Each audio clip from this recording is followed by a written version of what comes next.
What really ended Johnny Depp's marriage to Amber Heard? Most people think it was just the explosive allegations, the courtroom battles, and the media frenzy. But what's become clear since the 2022 trial is far more devastating and far more personal. The public scandal, the viral headlines, and the courtroom drama were just the tip of the iceberg. The real story is about a man who spent decades building his identity, only to watch it unravel in a single whirlwind marriage, and then rebuild himself entirely from the pieces.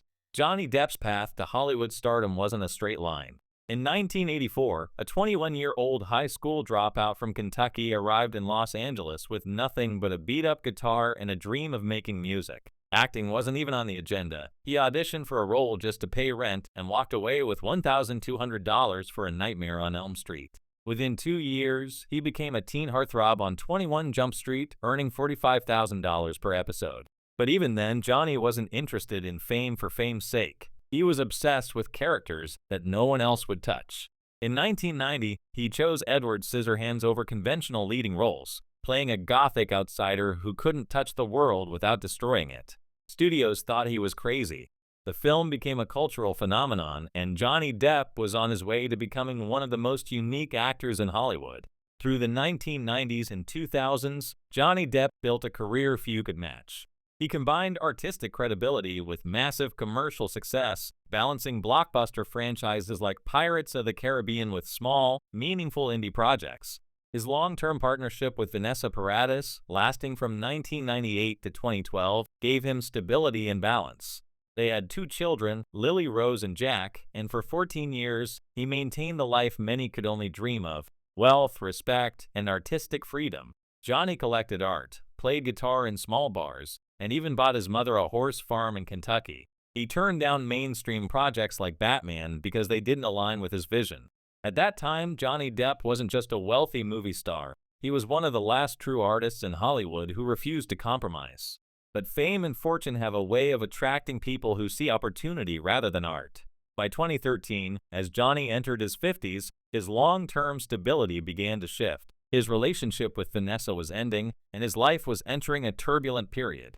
He met Amber Heard on the set of The Rum Diary in 2009, but their relationship didn't become public until 2012. Around this time, friends noticed subtle but concerning changes. Johnny's laughter wasn't as easy, his spontaneity had waned, and the real essence of the man who had captivated millions seemed to be slipping away. The isolation came first, then the drinking intensified, and a pattern of surrounding himself with enablers began to emerge. His spending skyrocketed to $2 million per month, including $30,000 on wine alone, yet publicly, he appeared as the charismatic, carefree star. By February 2015, Johnny Depp and Amber Heard were married. Just 15 months later, in May 2016, she filed for divorce. What followed over the next 6 years would become one of the most talked about, misunderstood, and dramatic public legal battles in recent Hollywood history. Within days of the divorce filing, Amber appeared at a Los Angeles courthouse with a visible mark on her face claiming abuse. The narrative spread instantly. Johnny Depp, beloved Hollywood eccentric, was now accused of domestic violence. But a closer look at the timeline raises questions. Police had responded to their penthouse on May 21st and reported seeing no injuries or signs of a crime. 6 days later, the story had shifted for the cameras, and the world witnessed the beginning of a legal and media storm that would span continents. What people didn't see was the private devastation. Behind the public appearances, the red carpets, the smiles, the media-ready photographs, Johnny Depp was struggling. His substance abuse escalated, his judgment was clouded, and his personal life spiraled into chaos. Friends described alarming texts, moments of darkness, and desperate attempts to cope with a life that was moving out of control. The man who once turned down mainstream projects to protect his artistic integrity was now trapped in a cycle of intoxication, arguments, and public scrutiny. Despite all of this, Johnny Depp initially handled the fallout with remarkable restraint. He paid a $7 million settlement to Amber, which she pledged to donate to charity. Non-disparagement agreements were signed. Yet the ordeal didn't end there. Johnny didn't give interviews, didn't release evidence, didn't publicly trash his ex. Instead, he endured, quietly observing as the media narrative painted him as a villain and as his Hollywood career began to crumble. By 2017, the divorce was finalized, but the reputation damage was just beginning. In November 2018, Johnny spoke candidly in a GQ interview about his substance abuse and the failures of his relationships. This was the first public acknowledgement that the man behind the headlines had been battling demons. Just a month later, Amber Heard published an op-ed in the Washington Post, positioning herself as a public figure representing domestic abuse. Though she didn't name Johnny directly, the connection was clear. That decision sparked a defamation lawsuit, a $50 million claim that was about far more than money. Johnny Depp, who by his own admission was financially strained at the time, was reclaiming his narrative. Through the lawsuit, he was sending a clear message: "I will not allow the worst moments of my life to define me." The trial itself took 4 years to reach court. During that time, Johnny vanished from Hollywood. He lost major film roles, sold properties, and retreated to the UK, returning to his roots as a musician. He toured with Jeff Beck, performed in small venues, and began creating art outside the Hollywood system. By the time the 2022 trial concluded, Johnny had already built a new life, one that prioritized personal integrity and artistic fulfillment over fame, wealth, or revenge. The verdict was decisive. The jury awarded him $10.35 million, confirming that Amber Heard had defamed him. But the most revealing part of Johnny Depp's story wasn't the money, it was his deliberate absence from the Hollywood spotlight. He chose exile over compromise, art over approval, and personal authenticity over the comfort of returning to his previous celebrity status. Since the trial, he has focused on European films, music, and creative projects that resonate with him personally. He's avoided American studios entirely, refused press tours begging for forgiveness, and performed for tens of thousands without once discussing the trial or his ex-wife. Contrast this with Amber Heard's path. She continued media appearances, maintained her Hollywood presence, and spoke openly about feeling silenced, despite the jury's verdict. The divergence between their post-trial lives is striking. One chose silence, artistic focus, and personal rebuilding. The other sought to control the narrative, defending her public persona. The pattern is clear. Johnny Depp's choices reveal a man determined to reclaim himself, not just legally, but psychologically, emotionally, and creatively.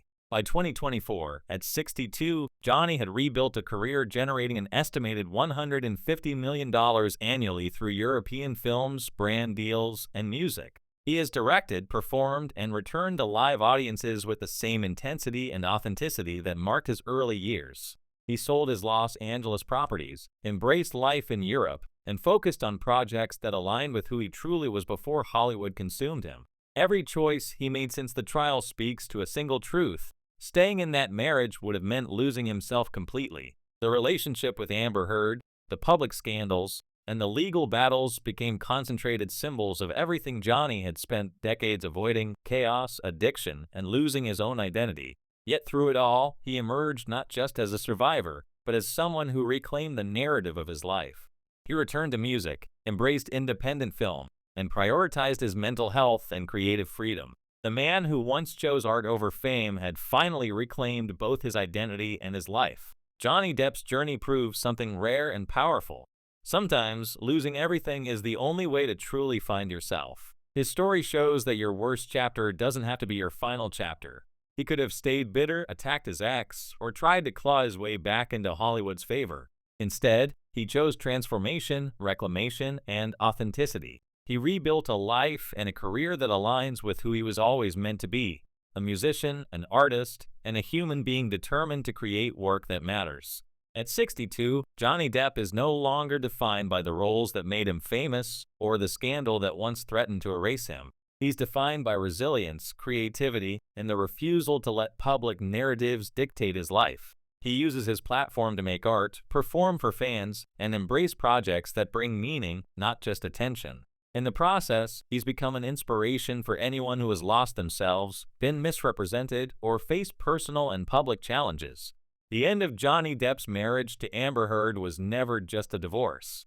It was a crossroads, a moment where he could either succumb to destruction or reclaim the man he had always been. By leaving, by stepping away from Hollywood, by returning to Europe, music, and independent film, Johnny Depp chose the path of survival, identity, and artistic freedom. His story isn't just about surviving a scandal, it's about reclaiming life, purpose, and creative integrity. What do we learn from Johnny Depp's journey? That even when your world collapses publicly and your identity is questioned, it's possible to rise again on your own terms. That protecting your sense of self is sometimes more important than money, fame, or revenge. That the worst chapters in life can be the beginning of a much more powerful, authentic story. Johnny Depp at 62 isn't just surviving, he's thriving, creating art that matters, and living a life true to himself. Sometimes losing everything is the only way to find your voice again. And Johnny Depp's story proves that no matter how public the downfall, the second act can be even more extraordinary than the first.